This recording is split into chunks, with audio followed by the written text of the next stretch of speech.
Please help support the channel by visiting our Amazon store, affiliate link below.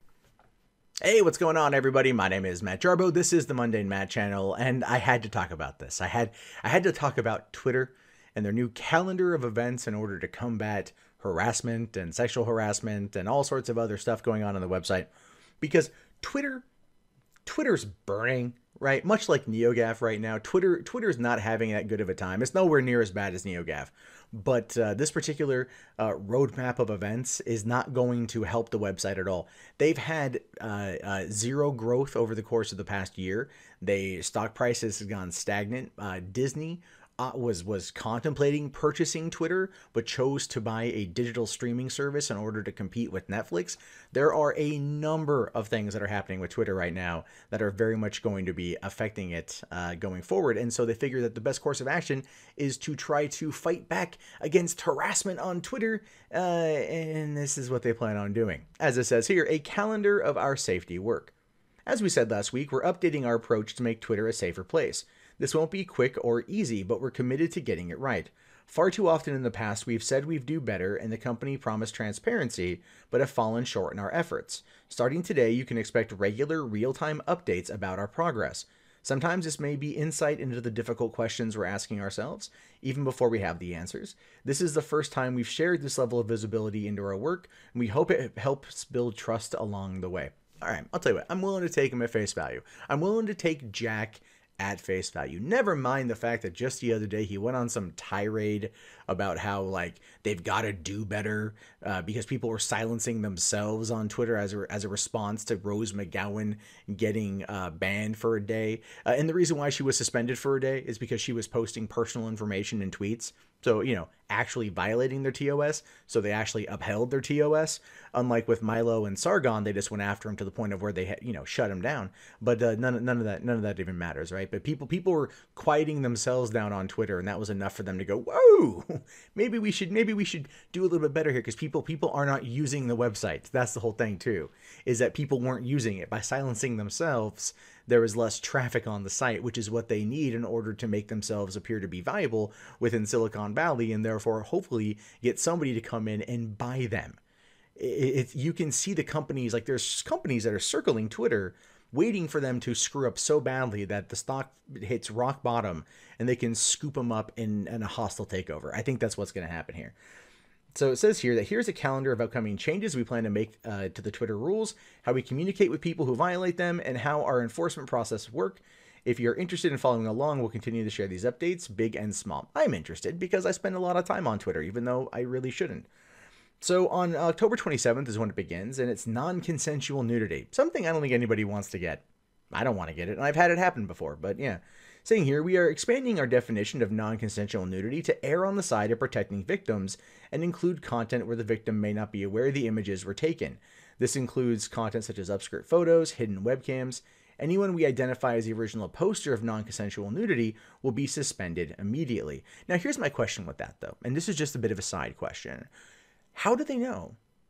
I mean, truly, how do they know? I mean, it's like if you're sitting there, like, okay, if it's someone taking a photo of like a cosplayer while they're out and it's an upskirt shot, like that, But if it's something that was posted to 4chan or Reddit or another website, and the person who posted it didn't know that it wasn't taken consensually? Because sometimes those things, I mean, how many times do you see pornos where it's like, oh no, this whole thing basically is sexual assault, but really is consensual, it's just a fantasy. You don't really know. So again, that's going to be a hard one to kind of gauge. However, I do kind of see how it could be done. Okay, also on the 27th, saying a better experience for suspension appeals. That's weird. I haven't been able to appeal my suspension at all. If an account is suspended for abuse, the account owner can appeal the verdict. If we did not make an error, we will respond to the appeals with the detailed descriptions about how the account violated the rules. That's okay. Usually they just kind of suspend you for 12 hours and you're like, look, I called somebody the C word, but at the same time, they were a friend. So that's actually a good thing, because a lot of times I've known people who have been suspended for 12 hours for abuse, but they were abusing someone who's actually like their friend and totally okay with it. So then people have to kind of have like a hashtag of like, free this person, and then send it over to support and get support to go, oh, right, we were just being assholes. Then on November 1st, educating abusers about our rules. Oh, that's something Anita's going to love, isn't it? When we lock an account for violating our rules and requiring offending tweets to be deleted, we will explain which policies have been violated in both the initial email and inside the app. That's cool. I know, I'm okay with that. I'm okay with that. On November 3rd, they'll notify suspended users over email. That's good. I already thought that happened, but I guess not. Also on 11/3, updated rules for Twitter saying violent groups. Okay, this is interesting here. Maybe this will impact Antifa. We will start suspending accounts for organizations that use violence to advance their cause. Okay, so what you're going to see here is a lot of like, David Dukes and the KKK type. Those guys are going to get ousted very quickly. Hateful imagery and hate symbols. Oh, there goes the Kekistani flag. Flat out. Our media policy will be updated in the coming weeks to include hateful imagery and hate symbols. This means that content will no longer be permitted in avatars or profile headers. Tweets containing this type of content will be placed behind an interstitial. We will share examples of hateful imagery and symbols when the policy is finalized. I'm calling it now. The Kekistani flag will be in there because Twitter never gets the joke. That's going to happen. This is what's going to happen. A lot of people from, you could say, like, my side of the internet, like the social commentator side, those who are pro free speech, pro free expression, and don't want this kind of nonsense, running unopposed, we're the ones that are going to be targeted first. We're the ones that are going to be pushed out of Twitter. Unwanted sexual advances. I think this is kind of a no-brainer. I'm okay with that. While we have already been taking enforcement action on this content, we are going to explicitly call this out as a violation of the Twitter rules. Well, that's good. Media policy updates. We will provide greater detail around the types of content we consider to be sensitive media, including adult content and graphic violence. Okay. Again, I don't really see much of a problem with that. Expanded definition of spam and related behaviors. We are adding additional definitions around spam and related behavior that are not allowed. Accounts that exhibit these behaviors may be temporarily locked or subject to suspension. Okay. I mean, you'd probably want to warn them first before you're suspending them, because that's, again, part of the reason why people get mad is, they don't quite know what they did wrong. So at least you're talking about wanting to update all that and tell them. So that's good. On the 13th of November, they're going to be releasing new technology to help prioritize reports. We will launch an improved version of the technology we use to rank reports that are most likely to violate our rules.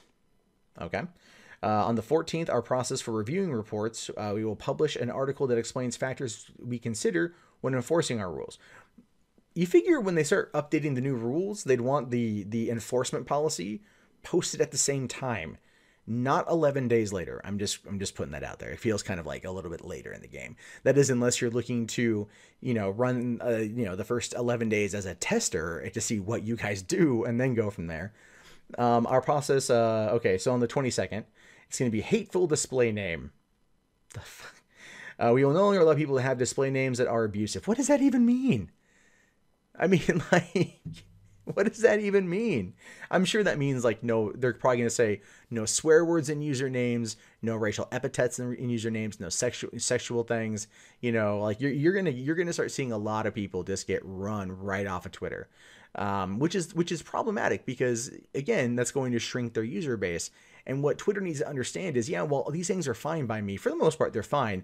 I could see them being abused in some respects. I get what they're trying to do. They want to bring in more people to the platform. It's not really going to happen like this. So they got to really be careful. And then in December, they're going to be condoning and glorifying violence. I don't know if that's written correctly or not. Like on December 14th, condoning and glorifying violence. I mean, it's the day before Star Wars Last Jedi comes out. So if they do anything on Star Wars there, it's like, you can't post GIFs of stormtroopers getting sliced in half. Okay, so this is in here. We currently remove content that includes a violent threat or wishes of serious harm. Okay, I've had legit death threats that you guys have just been like, it's in the TOS. So I don't really believe that at all, but okay. We will expand that to include types of content that glorify or condone acts of violence that result in the death or serious physical harm. That's a little bit odd because you look at the media policy updates and it says we will provide greater detail around the types of content we consider to be sensitive media, including adult content and graphic violence.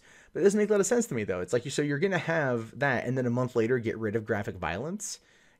People post news. There was a saying for years, news no longer breaks, it tweets.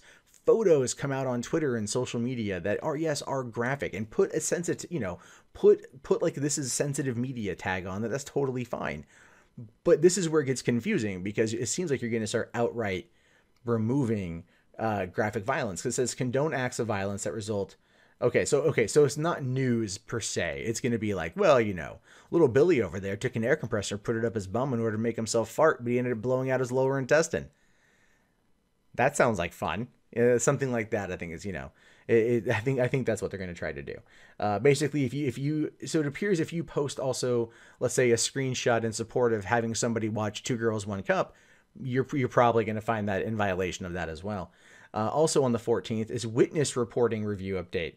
So witnesses are going to come into play here, because before, remember, you had to be the person who was the offended party. Not the offending party, but the offended party would have to report it. Now witnesses can come in. Do you have any idea how bad that is? When you have people out there that are saying, like, saying something that's considered transphobic as an act of violence, like what kind of nonsense that brings? Because, the old adage, sticks and stones may break my bones, but words will never hurt me, should apply to Twitter. Jack, you know this to be true, buddy. You know this to be true. What are you doing? All right, so it's smarter witness reporting review, saying here changes start to roll out to the reporting review process from people who witness rule violations. Oh God, you're enforcing narcs here. That's what you're doing.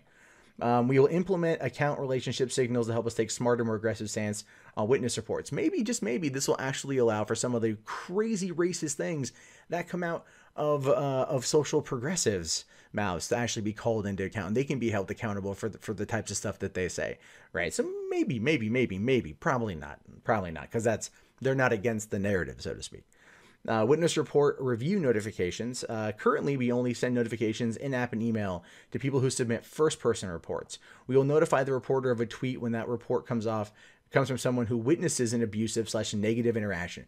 What does that mean, negative interaction? Are you trying to say that, like, if, let's say, for example, Will Wheaton, the biggest cuck on Twitter, okay, let's just say that's what he is. That's my opinion, at least. All right, so if I negatively react to one of Will Wheaton's tweets, I can get reported via third party who might be offended for him. That is not going to end well, sir. That is not going to end well at all. You don't want people who are offended on behalf of somebody else to get involved. That just doesn't ever work for anybody. And then finally here, then at the end of the month, it says 12/20 expanded enforcement of unwanted sexual advances. Didn't they already have that up here? Like, something about that, like unwanted sexual advances. So again, a month plus later, then they're going to expand it. Probably because they're using that first month as a witness thing. Saying we will implement past relationship signals or interaction signals into a report review process to help us determine if an exchange is consensual or non-consensual. This will allow us to more confidently take action when we receive reports from people who witness these interactions. Oh man, you do realize what you've done, though. People who might be friendly with one another and they might make sexual innuendo tweets to one another. Again, context is king in this particular regard. Or context is really God, to be fair. And you're going to let witnesses who are going to come in, imagine little Susie Homemaker from Iowa comes in on a thread. She knows nothing about the people involved and sees something like that. She's going to get offended on behalf of somebody else. That, again, is not going to end well. And I know you're giving yourself like a month, maybe kind of figure it all out, but I'm going to save you the time. It ain't going to work the way you want it to. And your best bet might be to have them not do it. But then January, first of the year, right? They're going to be finishing up here their calendar of changes, saying smarter witness reporting review updates to all, and changes to the reporting review process from people who witness rule violations rolled out to all. So that's what's going on with that right now. They're going to run all this stuff to make it easier for witnesses to not understand context and then submit that as a report to Twitter. And then Twitter's going to have to then spend actual resources in order to go through and try to identify context of the situation, and then determine whether or not it was an actual violation. That is, oh man. Oh, you guys, you've screwed yourself pretty heavily on this one. And it's going to be fun watching you guys go down. I don't think Twitter at this point is going to last past 2018. I just don't. I think someone's going to come in and buy it. I think they're going to run it for maybe a year, and then they're going to realize that it's just not financially viable. Even though right now Twitter is valued at $16 billion, it is in no way worth $16 billion anymore. And the reason why is because people have moved on. They've gone to other platforms. All the young kids are with Snapchat, right? That's the reason why all the Silicon Valley people are making like Snapchat apps, you know? You figure all of these people that are coming into Twitter now are just like old Silicon Valley nerds that are just hateful and bitter and cynical of everything. And they actually make the platform a worse experience because they're always perpetually offended. The best thing for Twitter to do now is not placate to those people at all, which is what it feels like it's trying to do, and then really just go back to just saying, look, we're a free speech app, provided you're not threatening anyone or you're not sending dick pics on unwanted or whatever. Or hey, to be fair, if you know you send them some vagina photos to men who don't want it, all right, and that can happen. It's happened to me a couple times, not on Twitter, but Craigslist dating. Like, I don't want to get into that. That's a long story, but anyway, the whole point here is that this is going to be a dumb thing. And it's going to be fun to see what happens next.